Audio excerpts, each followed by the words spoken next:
Hi hello welcome to my ఇంటి రుచులు only vegetarian.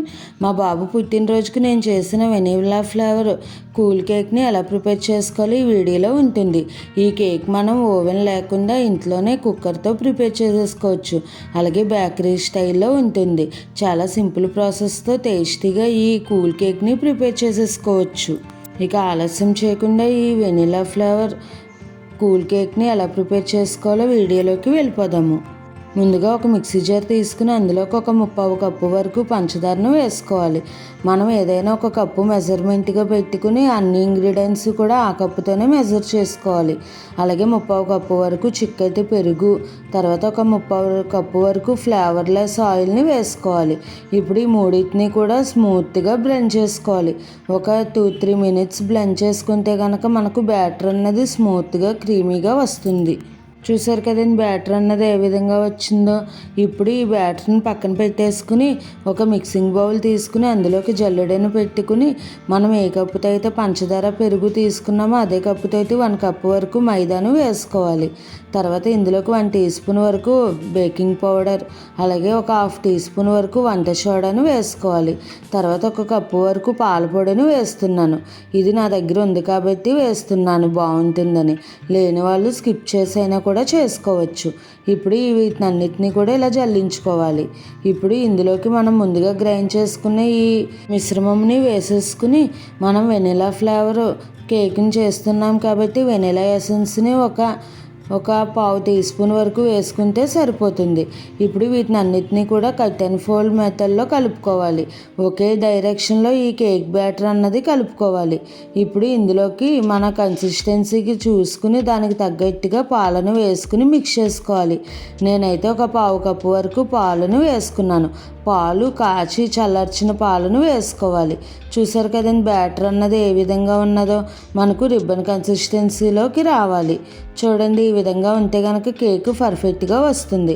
ఇప్పుడు కేక్ బేక్ చేసుకోవడానికి కేక్ టిన్ని తీసుకుని దానికి ఆయిల్ని అంచులకి అలాగే కింద అంతా కూడా ఆయిల్ని అప్లై చేసుకోవాలి. తర్వాత మధ్యలో ఇలా బటర్ పేపర్ని పెట్టుకోవాలి. ఒకవేళ బటర్ పేపర్ లేకపోతే కనుక మైదాతో కోట్ చేసుకుని తర్వాత మనం కలిపి ఉంచుకున్న ఈ కేక్ బ్యాటర్ని వేసేసుకోవాలి. ఇలా 2-3 సార్లు ట్యాప్ చేసుకుంటే కనుక మధ్యలో ఏవైనా ఎయిర్ గ్యాప్స్ ఉంటే కనుక పోతాయి. ఇప్పుడు ముందుగా ప్రీహీట్ చేసుకుంటున్న కుక్కర్లోకి ఈ కేక్ టిన్ని పెట్టేసుకోవాలి. మనం ఎప్పుడూ కూడా కేక్ బేక్ చేసుకోవడానికి దలసరి గిన్నెని తీసుకుంటేనే బాగుంటుంది. ముందుగా స్టవ్ ఆన్ చేసుకుని కుక్కర్ గిన్నె పెట్టుకుని మధ్యలోకి స్టాండ్ పెట్టుకుని ఇలా పైన మూత పెట్టుకుని ఒక 10 మినిట్స్ మీడియం ఫ్లేమ్లో ప్రీహీట్ చేసుకుని తర్వాత కేక్ టిన్ని పెట్టుకోవడం వల్ల మనకు కేక్ అన్నది పర్ఫెక్ట్గా బేక్ అవుతుంది. ఇప్పుడు మీడియం ఫ్లేమ్లో ఒక 40 మినిట్స్ బేక్ చేసుకోవాలి. ఇలా 40 మినిట్స్ అయిన తర్వాత నేను మూత తీసి చూస్తున్నాను.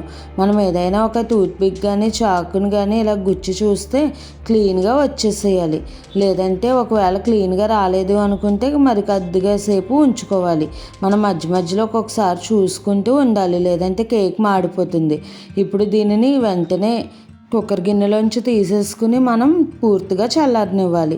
ఈలోపు ఒక చిన్న బౌల్ తీసుకుని అందులోకి ఒక 4 టీ స్పూన్స్ వరకు పంచదారను వేసుకోవాలి. పంచదారని ఎంతైతే తీసుకున్నామో దానికి డబుల్ వాటర్ని కూడా వేసుకుని ఈ పంచదార అంతా కూడా మెల్ట్ అయ్యేదాకా స్టవ్ పై పెట్టుకుని మిక్స్ చేసుకుని వెంటనే పంచదార కరిగిన తర్వాత స్టవ్ ఆపేసుకుని ఇది కూడా చల్లారబెట్టుకోవాలి. ఇప్పుడు వెడల్పుకొని ఒక మిక్సింగ్ బౌల్ తీసుకుని అందులోకి ఒక 1 కప్పు వరకు విప్పింగ్ క్రీమ్ని వేసుకోవాలి. అలాగే ఐషింగ్ షుగర్ని కూడా ఒక 1/2 కప్పు వరకు వేసుకోవాలి. ఐషింగ్ షుగర్ అంటే ఏమీ లేదండి, ఒక 4 టీ స్పూన్స్ పంచదార, 1 టీ స్పూన్ కార్న్ఫ్లోర్ వేసుకుని మెత్తగా గ్రైండ్ చేసుకుంటే మనకు ఐషింగ్ షుగర్ రెడీ అయిపోతుంది.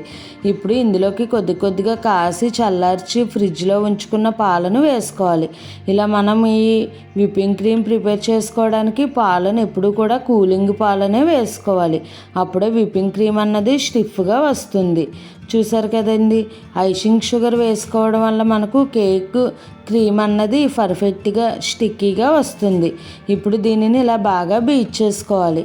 ఇలా బీటర్ ఉంటే కనుక మనకు త్వరగా బీట్ అవుతుంది. ఒకవేళ ఇలా బీటర్ లేకపోతే నార్మల్ స్పూన్తోనైనా లేదంటే విస్కర్తోనైనా మిక్స్ చేసుకోవచ్చు. కానీ మనకు ఈ క్రీమ్ స్ట్రక్చర్ రావడానికి కొంచెం లేట్ అవుతుంది. ఇప్పుడు ఇందులోకి వెనిలా ఫ్లేవర్ మరింత తెలియడం కోసం వెనిలా ఎసెన్స్ని కూడా ఒక పావు టీ స్పూన్ వేసుకుని మిక్స్ చేసుకోవాలి. చూసారు కదండి, నాకు ఒక పావు కప్పు పాల వరకు మిగిలినాయి, అంటే 3/4 కప్పు పాలు అవసరమైనవి. ఈ విధంగా కేక్ క్రీమ్ అన్నది మనకు ఫ్లఫీగా వస్తుంది. ఇలా మనకు ఈ కేక్ క్రీమ్ అన్నది ఫ్లఫీగా వస్తేనే బాగా సెట్ అవుతుంది. ఈ ప్రాసెస్ చేయడానికి నాకు ఒక 10 మినిట్స్ వరకు పట్టింది. ఇలా మనకు స్టిక్కీగా రావాలి. అలాగే గిన్నెని ఇలా రివర్స్ చేస్తే కనుక క్రీమ్ అన్నది ఎక్కడ కిందకి పడిపోకుండా ఉండాలి. ఇప్పుడు దీనిని కూడా ఫ్రిడ్జ్లో పెట్టేసుకుందాం. ఈలోపు కేక్ కూడా పూర్తిగా చల్లారిపోయి ఉంటుంది. అంచులకి ఇలా చాక్తో స్కేప్ చేసేసి ఇలా ఉల్టా పెట్టేసుకుని 2 సార్లు కేక్ టిన్ పైన ట్యాప్ చేస్తే కనుక కేక్ ఈజీగా ఊడొచ్చేస్తుంది. అలాగే చూసారు కదండి, కేక్ టిన్కి ఎక్కడ కూడా కేక్ అంటుకోలేదు. ఇప్పుడు పైన ఉన్న బటర్ పేపర్ని తీసేసుకుని ఈ కేక్ని 3 పార్ట్స్ కింద డివైడ్ చేసుకుందాము. నేనైతే 3 పార్ట్స్ కింద డివైడ్ చేస్తున్నాను, ఎందుకంటే కేకు మరింత జ్యూసీగా రావడానికి. మీకు కావాలి అనుకుంటే 2 పార్ట్స్ కింద అయినా కూడా డివైడ్ చేసుకోవచ్చు. మనం కేక్ పార్ట్స్ని డివైడ్ చేయడానికి ఇలా దారం సహాయంతో వీడియో క్లిప్లో చూపిస్తున్నట్టుగా ఈ విధంగా చేస్తే కనుక అన్ని కేక్ పార్ట్స్ కూడా సమానంగా వస్తాయి. ఎక్కడ కూడా వంకర టింకర్లుగా లేకుండా సమానంగా వస్తాయి. చూడండి ఎంత పర్ఫెక్ట్గా వచ్చేసిందో కేక్ పార్ట్ అన్నది. అలాగే చాలా స్పాంజీగా ఫ్లఫీగా కూడా ఉంది. ఈ విధంగానే 3 భాగాలని కూడా ఈ విధంగా సపరేట్ చేసేసుకుని ఇంకా కేక్కి ఐసింగ్ చేసేసుకోవడమే. ఇప్పుడు ఒక కేక్ బేస్ని కానీ లేదంటే ఏదైనా ప్లేట్ని కానీ పెట్టుకుని దానిపైన కొద్దిగా క్రీమ్ని అప్లై చేసుకోవాలి. ఇలా క్రీమ్ని అప్లై చేసుకోవడం వల్ల కేక్ అన్నది స్టిక్కీగా కదిలిపోకుండా ఉంటుంది. ఇలా కొద్దిగా క్రీమ్ని అప్లై చేసుకున్న తర్వాత ముందుగా మనం పైన లేయర్ని కింద లేయర్గా పెట్టుకోవాలి. అప్పుడు కేక్ అన్నది సమానంగా ఉంటుంది. ఇప్పుడు దీనిపైన మనం ముందుగా కలిపి ఉంచుకున్న ఈ షుగర్ సిరప్ని వేసేసుకోవాలి. ఈ షుగర్ సిరప్ అన్నది ఎంత ఎక్కువ వేసుకుంటే మనకు కేక్ అన్నది అంత జ్యూసీగా అలాగే స్పాంజీగా ఉంటుంది.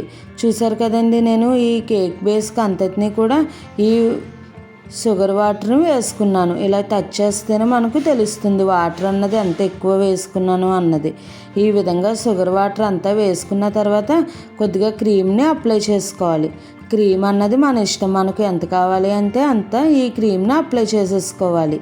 ఈ విధంగా క్రీమ్ని అప్లై చేసుకున్న తర్వాత మరొక లేయర్ని పెట్టుకోవాలి. ఈ మధ్య లేయర్నే పెట్టుకోవాలి. ఇప్పుడు ఇందులోకి కూడా ఈ షుగర్ సిరప్ని అంతటినీ కూడా వేసుకోవాలి.